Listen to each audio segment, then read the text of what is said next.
मुरादाबाद में काट विधानसभा के दरियापुर गांव पहुंचे पूर्व राज्यसभा सांसद व बीजेपी के राष्ट्रीय प्रवक्ता जफर इस्लाम से अमृत विचार ने खास बातचीत की है।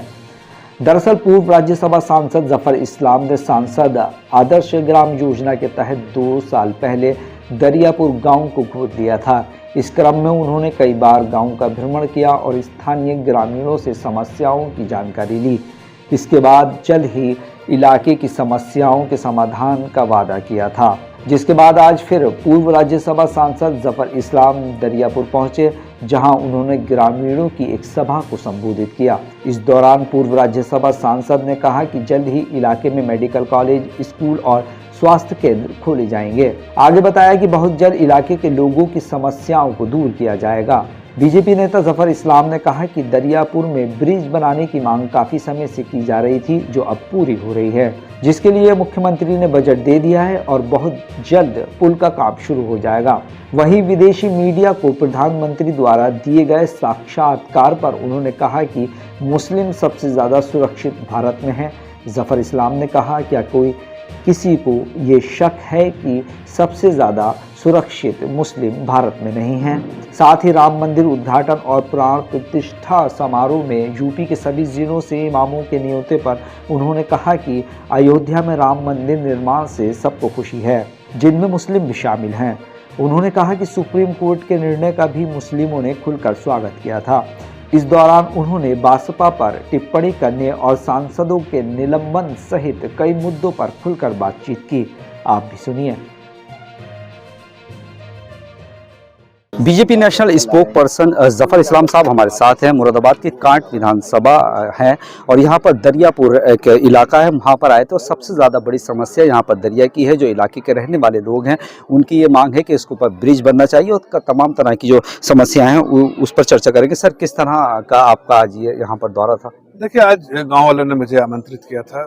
ये जो हमने यहाँ की समस्याएं उठाई हैं जब से गोद लिया है जी, तो यहाँ के जनप्रतिनिधि जो एमएलए थे, हमारे बड़े भाई चुन्नू साहब, और उन्होंने हमें ये गांव में लाया था पहली बार जब मैं राज्यसभा मेंबर था। हमने उसको गांव में गोद लिया था। बहुत सारे जो यहाँ की सुविधाओं के लिए हमने अपने जो संसद निधि से पैसा खर्च करके यहाँ पर वो सब काम करवाया था। लेकिन एक बड़ी मांग थी कि 3 महीने तक ये पूरे टापू बन के रह जाता और प्रदेश के किसी इलाके से ये जुड़ा नहीं रहता, कट जाता है। तो ऐसे में माँ बहनों को, भाइयों को, बुजुर्गों को, बच्चों को, हमारे बहनों को सबको असुविधाएं होती रहती थी। इसलिए एक पुलिया बननी चाहिए ताकि यहाँ पर आना जाना बंद ना हो। उसकी कोशिश की थी। 70 सालों तक ये बात चलती रही। आज मुझे गर्व है, खुशी का माहौल है, उन लोगों के चेहरे पे भी खुशी है कि उनके आशीर्वाद, स्नेह, प्यार और सबके प्रयास से यहाँ पर पार्टी ने और हमारी सरकार ने, आदरणीय मुख्यमंत्री जी का धन्यवाद देना चाहते हैं, आदरणीय प्रदेश अध्यक्ष भूपेंद्र सिंह चौधरी जी का धन्यवाद देना चाहते हैं, हमारे जितिन प्रसाद जी हैं जो मंत्री हैं उनका धन्यवाद देना चाहते हैं। इन सबके प्रयास के बाद आज ये सफल होता नजर आ रहा है। यहाँ पुल के निर्माण के लिए पैसा अप्रूव हो गया है, बजटरी एलोकेशन हो गया है और अब यहाँ पुल बनेगा। और पुल जो है वो एक कोई ऐसा नहीं कि वो एक किताब में और कागज में लिखी हुई कोई बात है, बल्कि जब पुल बनेगा तो विकास की धारा से जोड़ा जाएगा। जो आदरणीय प्रधानमंत्री का जो संकल्प है कि हर ऐसे गांव जो कम डेवलप हुए हैं उसको विकास की धारा से जोड़ना चाहिए, शायद उनकी ये सोच, संकल्प, ये जो प्रयास वो कर रहे हैं उसमें आज एक बहुत महत्वपूर्ण फैसला जो सरकार ने लिया है उसकी वजह से ये जो संकल्प जो है साकार होते हुए दिख रहा है। क्योंकि आपने इस गांव को गोद लिया है और लोकसभा का सबसे आखिरी छोर का ये गांव है, इसके अलावा अगर एजुकेशन की बात करें, हेल्थ की बात करें, इसके अलावा सड़कों की भी खस्ता हाल है, तो इसके लिए क्या कहें? देखिए, ये सब कुछ होगा।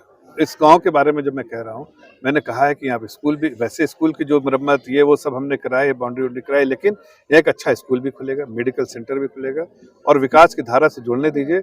हर वो चीज़ हो संभव जो है वो होगा।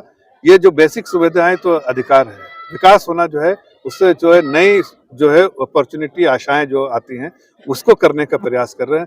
बेसिक सुविधा तो सब मिलेगी ही मिलेगी, लेकिन यहाँ पर विकास हो ताकि हमारे भाई बहन जो हैं यहाँ पर, जो युवा पीढ़ी है उसको उसका पूरा फायदा हो और हमारी माता बहनों को इस विकास से उनको लाभ मिलता रहे। विदेशी मीडिया को एक इंटरव्यू दिया है प्रधानमंत्री जी ने, उन्होंने कहा कि देश में सबसे ज़्यादा सुरक्षित मुसलमान हिंदुस्तान में है।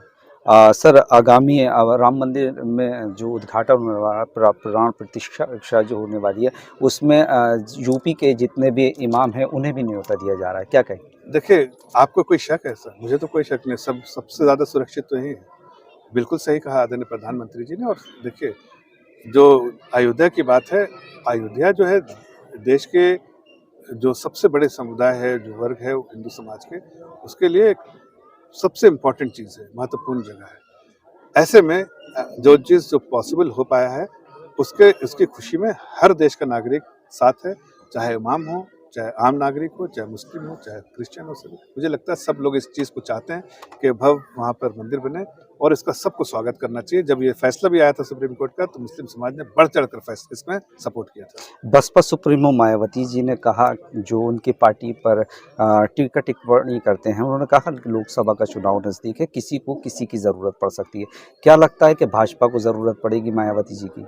अब देखिए, मुझे मालूम नहीं, ये सब जो है लीडरशिप डिसाइड करती है कि कौन कहाँ जाएगा। उनका अपना निजी ये स्टेटमेंट है, उस पर मेरा टीका टिप्पणी करना सही नहीं होगा। लेकिन इतना ज़रूर है कि भारतीय जनता पार्टी, कोई भी वहाँ पर गठबंधन हो, ठगबंधन हो, उससे कोई फर्क नहीं पड़ता। भारतीय जनता पार्टी अपने बलबूते पर, अपने काम करने के बलबूते पर और जनता का आशीर्वाद से, जो बार बार आशीर्वाद देती है आदरणीय प्रधानमंत्री जी को, आदरणीय मुख्यमंत्री जी को, हमारी कोशिश है कि 80 की 80 सीटें जीते। सांसदों के निलंबन पर भी मायावती जी ने कहा कि ये दुर्भाग्यपूर्ण है, इस तरह का जो कार्रवाई है नहीं होनी चाहिए। मैं तो सिर्फ इतना लोगों को कहूँगा जो कहते हैं, इस पे क्रिटिकल होते हैं और क्रिटिक्स बन जाते हैं, उनको या कोई ऐसी बातें कहते हैं, तो पहले जाके उनके कंडक्ट को देखना चाहिए कि क्या सांसदों का यही काम है कि प्लाकार्ड लेना, मिमिक्री करना या डिसरप्ट करना। सांसदों का काम है कि चर्चा करना और महत्वपूर्ण चर्चा करके महत्वपूर्ण बिल पास करना, ताकि लोगों को उसकी जो फायदे हो वो लोगों तक पहुंचा पाए। सांसद किस लिए है? सांसद इसलिए कि अच्छे से अच्छे बिल आए उस लोगों की सुविधा के लिए, उस पर चर्चा होनी चाहिए।